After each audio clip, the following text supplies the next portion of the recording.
Kannada super star Shivaraj Kumar, real star Upendra కలిసి నటించిన తాజా చిత్రం 45.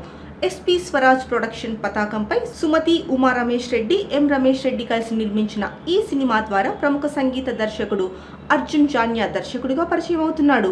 నిర్మాణ కార్యక్రమాలు పూర్తి చేసుకున్న ఈ చిత్రం ఆగస్టు 15వ తేదీన పాన్ ఇండియా స్థాయిలో విడుదలకు సిద్ధమవుతోంది. ఈ సందర్భంగా ఈ చిత్ర తమిళ్ వెర్షన్ టీజర్ను చెన్నైలో విడుదల చేశారు.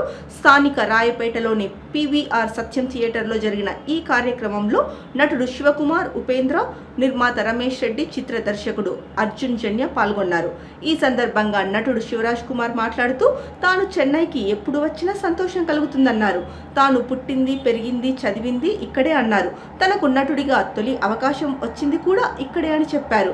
అలా పలు మధురమైన జ్ఞాపకాలు తనకు చెన్నైతో ముడిపడి ఉన్నాయని అన్నారు. కాగా తాను ఎప్పుడూ హీరో కావాలని కోరుకోలేదని, హీరో అంటే కమల్ హాసన్, అమితాబ్ బచ్చన్ల మాదిరి ఉండాలని అనుకునేవాడినని అన్నారు. వారే తన ఫేవరెట్స్ అని పేర్కొన్నారు. ముఖ్యంగా నటుడు కమల్ హాసన్ తనకు స్ఫూర్తి అని, తానే గనుక అమ్మాయినైతే ఆయన్ని ప్రేమించి పెళ్లి చేసుకునేదానినని, ఆయనది అంత అందమని అన్నారు. ఇక తాను నటుడిగా మారిన తర్వాత చాలా జయాపజయాలను చవిచూశానన్నారు.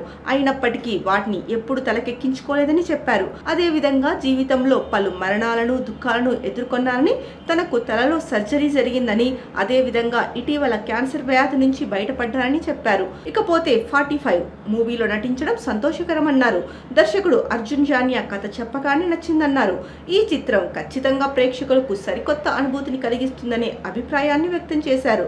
కాగా ఇంతకుముందు ఎప్పుడూ రానటువంటి వినూత్న కథాంశంతో రూపొందిన చిత్రం 45 అని, ఇది ఏ ఒక్క భాషకు చెందింది కాదని, ఇండియన్ సినిమా అని నిర్మాత ఎం రమేష్ రెడ్డి అన్నారు.